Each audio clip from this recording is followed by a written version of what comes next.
We often think that this idea of our identity as being British is centred very much in this country, but actually there's always been a movement of people, an influx of, whether that be through trade, whether that be through migration. And I think you see that through a lot of the symbols that we see on that regalia, whether it's on a crown, whether it's with the police force, whether it's in the army, the navy, the marines, they all carry symbols that actually talk of that history of travel.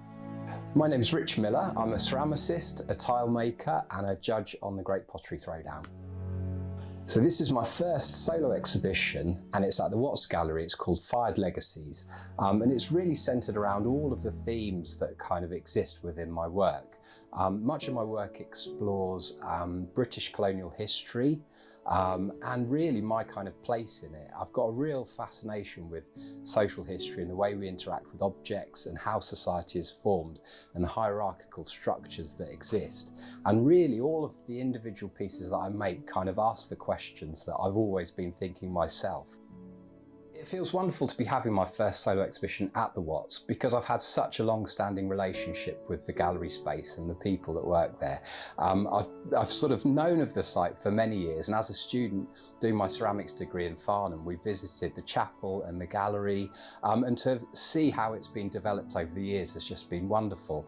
And actually, for the 20 years that I had the tile company, as part of the reconstruction of the whole space, I produced tiles for the teaching studio and also for some of the bathrooms and some of the spaces within the Watts. So I kind of feel like I have a real affinity with the place, a real closeness and a real fondness in my heart. So I'm so pleased to be exhibiting there.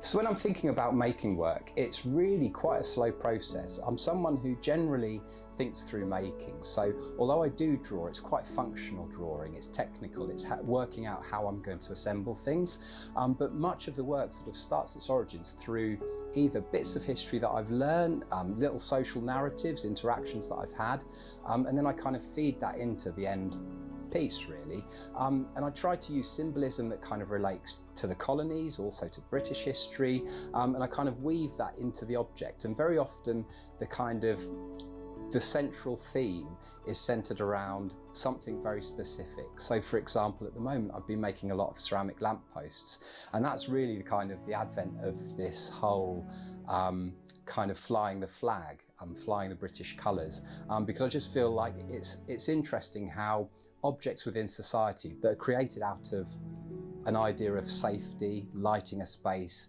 making it much safer, has become the centre of political debate. And it's something that I think in the 80s and 90s, when I was suffering a lot of racism, it was very, very confrontational.